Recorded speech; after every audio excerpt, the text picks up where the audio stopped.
Are you looking for an honest space where we don't just talk about healing? We're actually practicing it in real time. Well, you're in the right place. Welcome to season 2 of Grow With Me, D.Tyler, not lost but landing. This season, I'm growing differently. I'm facing truth with tenderness and with time. I've written letters to myself, honest reflections, real soul work. I'm confronting what's been underdeveloped, unspoken, or even ignored. And I'm doing the work with compassion, not shame, with awareness, not avoidance. Listen, sis, I don't know about you, but it's hard for me to relate to anyone who just says pray about it without showing me what they did after they got up off their knees. What steps did you take, hon? How do we just keep moving when miracles don't happen overnight? That's what this season is about. Showing you healing in motion. So if you've ever wondered what it looks like to grow through grace, to grow with God, to finally come home to yourself and rest in your becoming, come with me. Let's grow together.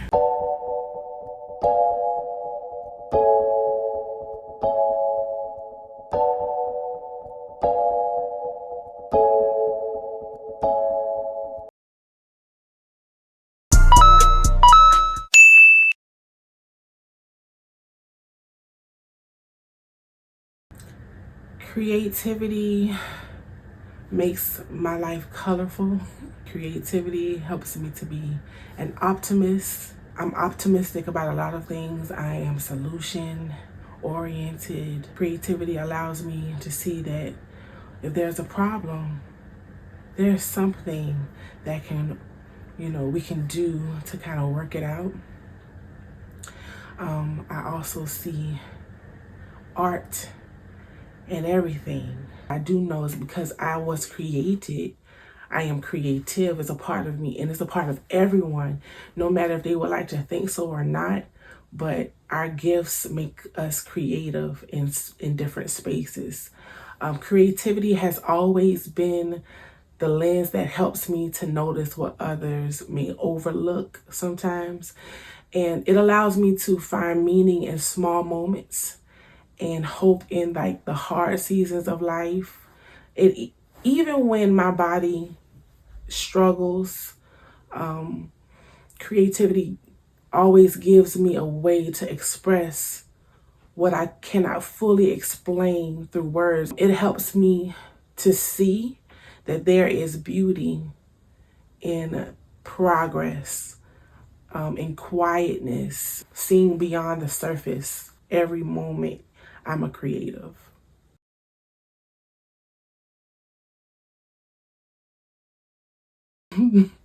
There are downsides to being creative for sure.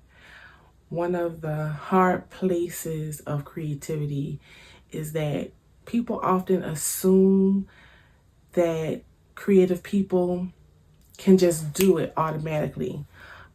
Whatever their gifts are, it comes instantly. But creativity is a process, it's time. My creative ideas don't automatically turn into actions. For me, the challenge was managing that disconnect from being creative and then the application of these creative ideas. Sometimes we may not always have the time, but I've learned that you have to make the time. Having big visions while dealing with real physical limitations, like for myself, can create guilt or pressure to perform. Being creative doesn't automatically mean that your body can support all of the creative ideas. You have to learn what you can do. We have to guard our time as creatives. They have to be processed. They have to be actualized by action steps. And a lot of times creative people don't always have a process. The downsides of my creativity was a lack of structure. Being creative doesn't always mean that you have structure and you have systems in place to flow those creative ideas or actions through. And you can become overworked because you have so many things that you want to get done, but it's just hard to execute without that structure, without those systems in place.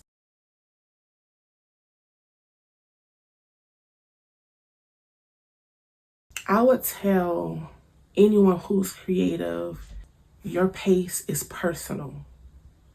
Like, God created you in a certain way, and the gifts that He created on the inside of you to create certain things, productivity and outcomes, there's a certain process that you need to find. It can be found, but you have to look for it. You have to pay attention. You have to be intentional with time. And if you don't have the structure, you have to go seek godly counsel and wisdom to kind of structure those things. You know, having a life coach, a business coach, a therapist, anybody who can coach you or mentor you with your creative process is going to be a game changer for you. Just remember that your speed has nothing to do with your worth.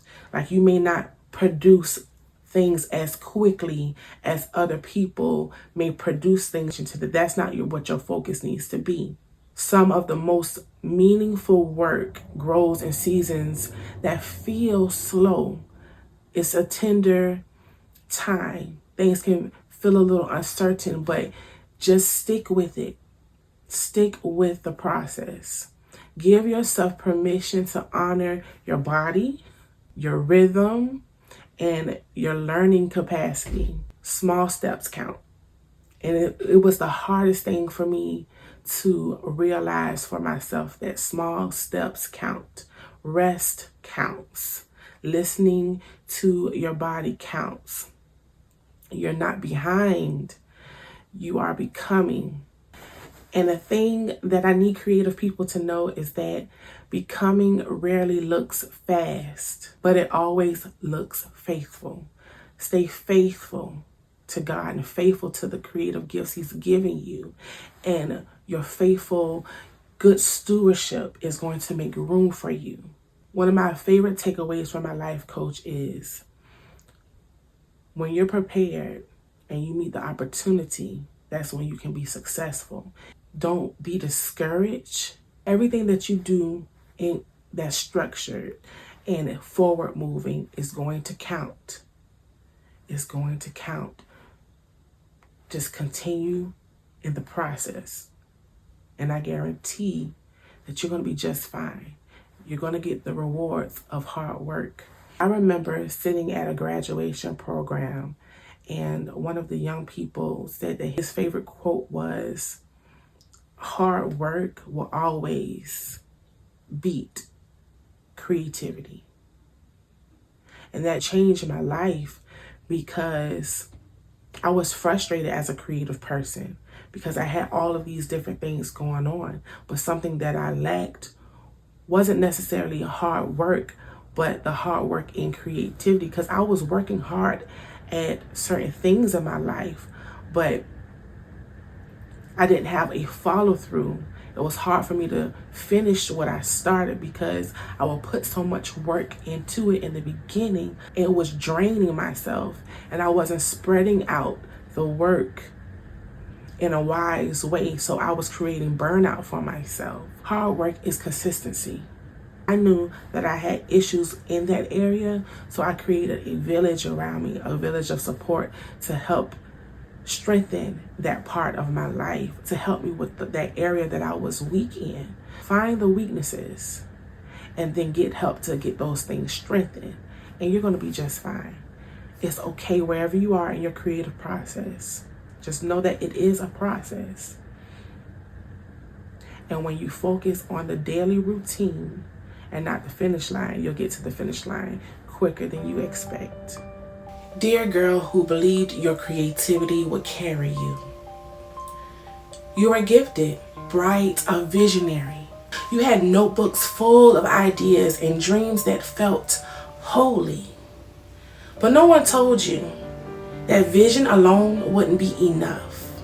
No one warned you that hard work would be here a little, there a little, less weight, more reps, preparation and slower motion.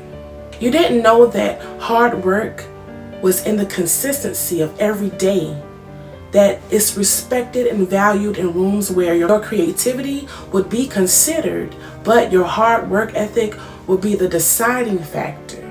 So when you first heard hard work beats talent, it broke something in you. Because the truth was you were already working and trying so hard.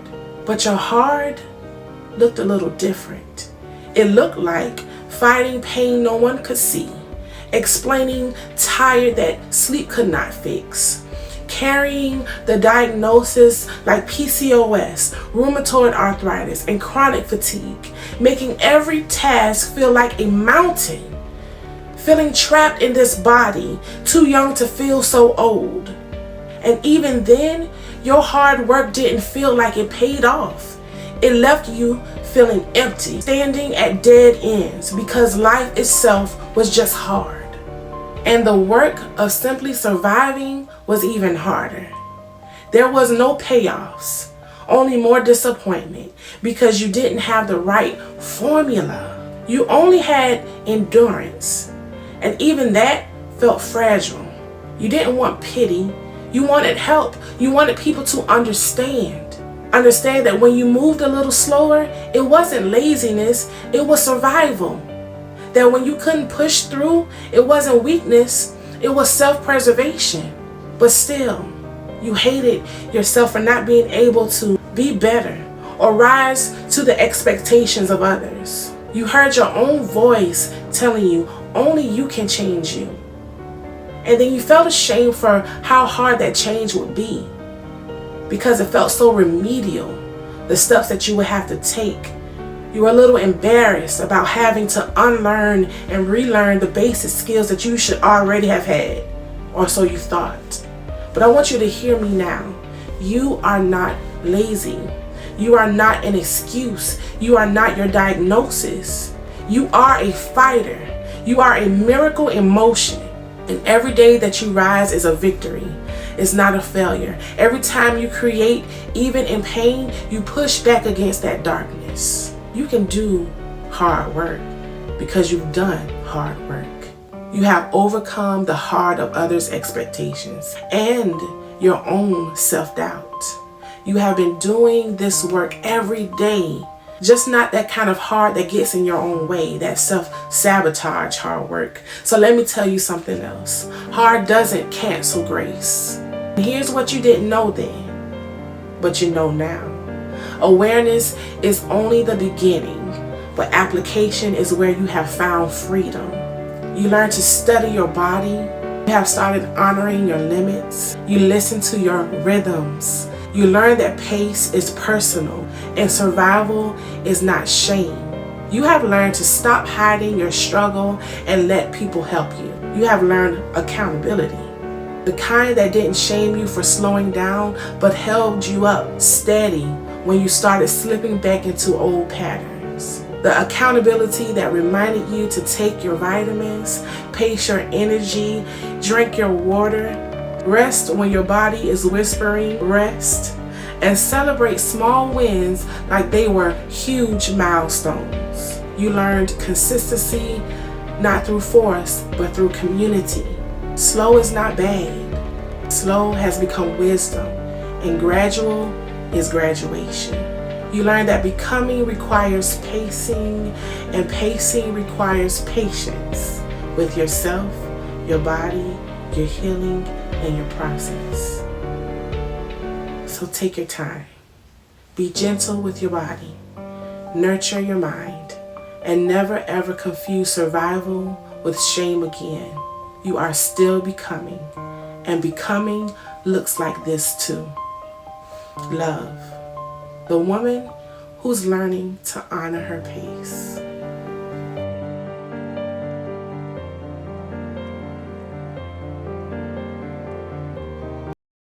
Listen, thank you for spending some time with me today. If anything I said spoke to you and you want to go deeper, come join me in my Facebook community, Women of Godly Wisdom. You can find it by searching Grow With Me, D.Tyler, or just click the link in the description box. This is where we can keep up with each other. We can become even more transparent. Let's continue to share and support each other while we walk this journey of wellness and creativity together. Remember, sis, you're not lost. You're landing. And until next time, let's keep growing.